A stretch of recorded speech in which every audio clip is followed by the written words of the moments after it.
다른 기업에 생각하고 그 취업을 생각하고 들어왔는데 저희 회사 취업 사이트로 들어와요. 그래가지고 저희가 굉장히 좋은 인재들이 저희 회사에 많이 들어오게 되는 것 같아요. 또 하나는 여행업이 굉장히 체력을 요합니다. 왜냐하면 시차 있죠. 또는 여러분들 여행을 하다 보면은 손님들을 모시고 해외를 가야 되는 경우도 있어요. 그러면 그 많은 손님들의 요구 조건이 다 틀립니다. 그런 거를 또 내가 케어를 하려면 굉장히 많은 체력을 요하게 돼요. 그래서 체력도 튼튼히 하고, 체력을 튼튼히 하려면은 뭐 국기 정도 하나는 자기가 프로는 아니더라도 뭐 항상 이렇게 즐겁게 할 수 있는 국기 종목 하나는 가지고 있어야 되겠다. 그런 생각을 합니다.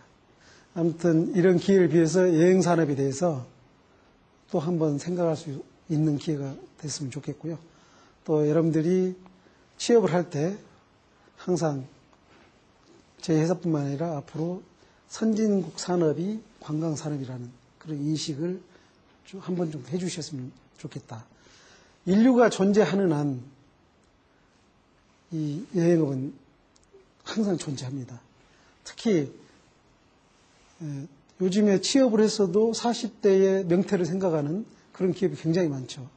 근데 저희 회사는 65세가 정년입니다. 왜냐하면 54부터 물론 잡쉐어링이라는 걸 통해서 어떤 변화를 주긴 하지만 정년은 65세예요. 이 여행을 하기 위해서 갈고 닦은 이런 것들이 결국 나이가 아무리 먹어도 할 수 있는 일이 많이 있다는 거죠. 그만큼.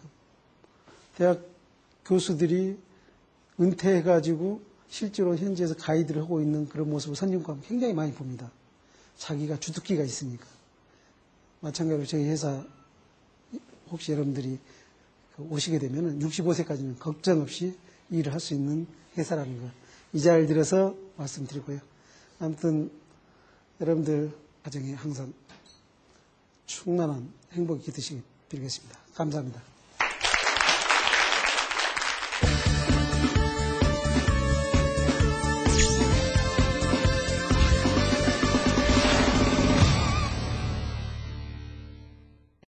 여러분들은 어떠신가요? 여행업 하면은 굉장히 매력적인 일이다라는 생각 많이 하시죠?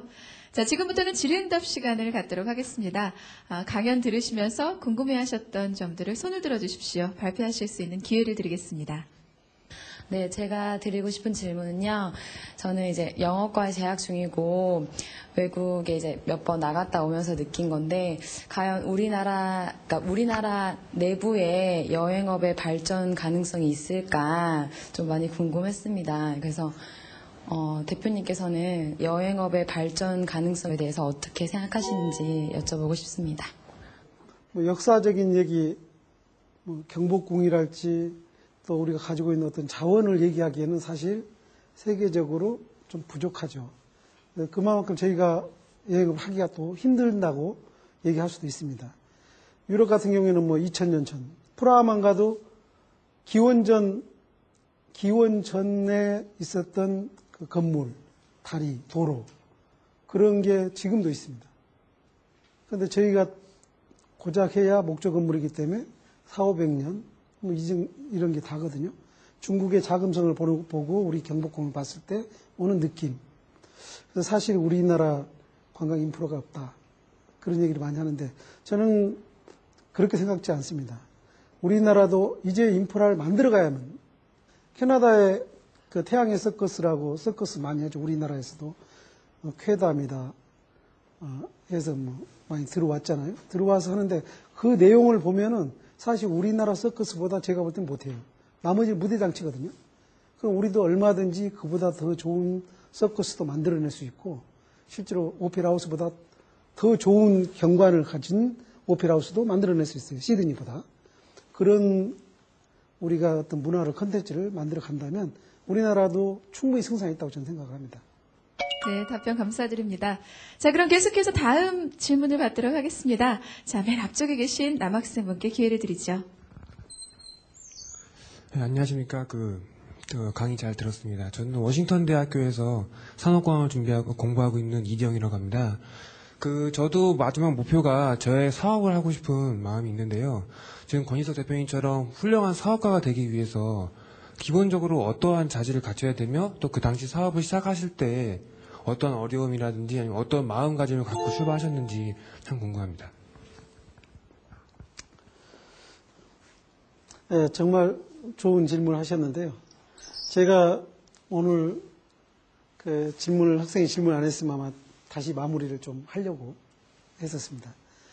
저는 이 머슴과 주인이라는 주제를 가지고 나왔던 이유도 제가 젊었을 때 또 사원, 대리, 과장, 차장 이럴 때는 정말로 제가 머슴이라고 생각해 본 적이 없었어요. 주인이라고 생각을 했습니다. 주인이라고 생각을 하고 일을 했던 이유가 제가 어렸을 때 제가 시골에서 자랐기 때문에 이렇게 수학기인 별을 뵙니다. 제 친구가 와서 도와주거든요. 근데 친구가 별을 베고 이렇게 도와주면 저도 옆에서 같이 별을 베는데 친구 목까지 사실 제가 많이 베게 돼요. 왜냐하면 힘들까봐. 그러다 보면은 우리가 일을 굉장히 다른 사람보다 어른들보다 더 빨리 끝내는 그런 적이 있거든요. 그래서 이 주인의식을 갖고 일을 한다는 게 굉장히 중요하다는 그런 생각을 했습니다. 그래서 남의 일을 할 때는 내가 주인이라는 생각을 가지고 일을 해야 됩니다. 그러면 그 사람들하고 어떤 파트너가 생길 때 그 사람들이 또 그걸 굉장히 올바르게 봐줍니다. 그러므로 인해 가지고 어떤 기회가 생길 수도 있죠. 또 하나는 제가 임원이 되고부터는 저는 주인이라는 생각을 완전히 버렸습니다. 머슴이라고 생각합니다. 그래서 내가 머슴으로서 할 수 있는 걸 찾아서 한다. 또는 내가 어떤 주인으로서 권리보다는 머슴으로서 서포트할 수 있는, 주인을 서포트할 수 있는 일을 찾겠다. 이런 생각을 하거든요. 그래서 저희 회사 오면은 제일 가장 큰 권력을 쥐고 있는 직원이 담당 직원입니다. 담당 직원이 호텔 바로 컨택하고 담당 직원이 랜드사도 바로 컨택을 합니다. 임원들은 그 컨택하고 이러는 것에 전혀 관여를 안 해요. 그러고 나서 담당이 스스로 알아서 할 수 있더라고요. 제가 지금도 화요일 날 되면 우리 영업회의라는 걸 합니다. 근데 영업회의를 회의라고 안 해요. 아침 티타임이라고 하는데 티타임을 할 때 제가 부서장들한테 그런 얘기를 합니다. 내가 도와줄 게 뭐냐. 여러분들이 부서를 운영해 가면서 내가 도와줄 일을 얘기해라. 내가 누구를 만나야 되느냐. 그럴 때 이제 부서장들이 뭐 어느 항공사 만나달라, 어느 관광청 만나달라 이런 얘기 많이 합니다. 그래서 제가 항상 정말로 힘 닿는 대로 집에서 저녁을 거의 못 먹고 거의 호텔에서 식사를 할 만큼의 분주하게 이렇게 직원들을 위해서 부서장들 일을 열심히 할 수 있도록 이렇게 열심히 뛰어다니고 있습니다. 그래서 그런 자세를 아마 가든다면 틀림없이 성공할 수 있는 사업가 될 수 있을 거라 저는 생각합니다.